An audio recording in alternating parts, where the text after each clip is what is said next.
Dans cette vidéo, donc, je vais vous présenter l'import des fichiers Illustrator et Photoshop, tout en sachant que pour les Photoshop, c'est exactement la même chose que pour les fichiers Illustrator, exception des styles de calque. Donc pour vous faire voir ça, je vais me permettre d'effacer déjà préalablement les médias que j'avais dans ce projet-là. Alors j'ai pu aussi très bien créer un nouveau projet. Je vais faire ici édition et supprimer. Alors faites toujours attention, il y a toujours un petit raccourci clavier qui vous est proposé ici sur la droite. Vous pouvez vous en servir bien sûr pour effacer instantanément vos fichiers. Donc là il me demande en effet est-ce que je veux bien supprimer les médias que j'avais créés, enfin importer et les compositions que j'avais créées. Je dis OK. Pour importer tout ce qui est Illustrator, donc si je vais venir là tout simplement, c'est un import classique, hein, vous faites fichier importer. Je vais prendre par exemple un des pictos ici, peu importe, picto assurance. Et ici donc, plutôt que de double-cliquer rapidement et de ne pas trop voir ce qui va se passer, je vous conseille donc de cliquer une seule fois déjà et de voir un petit peu les options qui vous sont proposées ici en bas. Pour faire simple, vous pouvez normalement utiliser la deuxième option. C'est la version la plus rapide.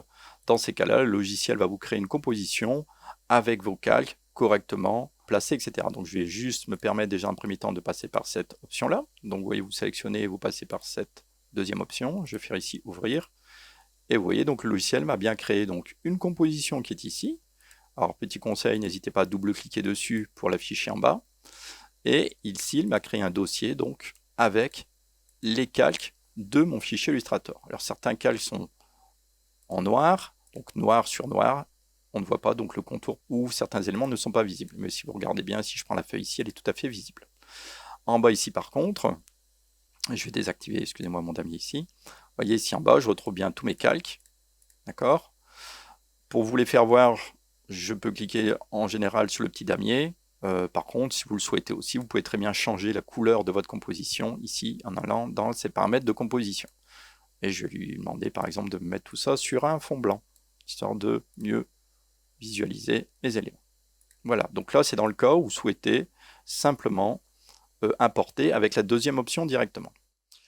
Si j'utilise maintenant une autre option, donc je vais faire ici à nouveau importer, je vais prendre l'option, enfin la toute première option, l'option métrage. Alors celle-ci, c'est exactement la même chose que composition au sein de calque, mais avec des options en plus. Je m'explique. Quand vous allez par métrage, vous allez pouvoir demander au logiciel, par exemple, de faire une composition ici et d'ajuster par rapport à la taille du calque. Si vous faites ça, vous revenez quasiment à l'option précédente que je vous ai présentée il y a 2 secondes. Par contre, si vous allez ici dans métrage, vous allez pouvoir demander au logiciel de soit importer le fichier Illustrator avec les calques fusionnés, un petit peu comme si vous aplatissiez dans Photoshop ou dans Illustrator, où vous mettiez tous vos éléments dans le même calque, ou sinon, je vais ici choisir un calque, ici vous voyez, dans ma liste de calques. Donc là, je les avais plus ou moins renommés, donc ouais, je peux très bien prendre ce calque-là. Par exemple, si je fais OK ici, vous voyez, hop, voilà, le calque a été importé ici en tant que métrage. Je vais à nouveau ici repasser par importer, comme ceci.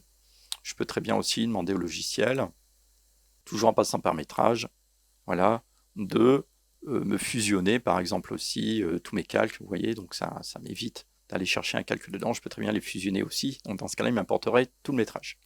L'avantage aussi de choisir cette option choisir un calque, c'est dans le cas où par exemple vous avez déjà animé un logo et que pour une raison ou une autre, vous avez dû faire des modifications dessus dans Illustrator, et vous avez par exemple ajouté un calque, ce calque ne sera pas visible instantanément par After Effects. Il faudra l'importer à nouveau, et donc ça c'est une solution pour importer tel ou tel calque, simplement, sans devoir refaire toute l'animation. Bon, bien sûr, ce calque, il va falloir l'insérer dans votre animation que vous aviez déjà créée. Je peux à nouveau prendre ça, ou simplement fusionner ici mes calques. Voilà. Vous voyez, donc là, ici, j'ai mon logo complet. Donc là, je peux très bien... Alors oui, j'ai double-cliqué dessus pour vous l'afficher ici dans la fenêtre métrage. Mais ici, j'ai pris un seul calque. Et là, on voit bien que j'ai pris qu'une partie du logo. Et ici, j'ai l'ensemble du logo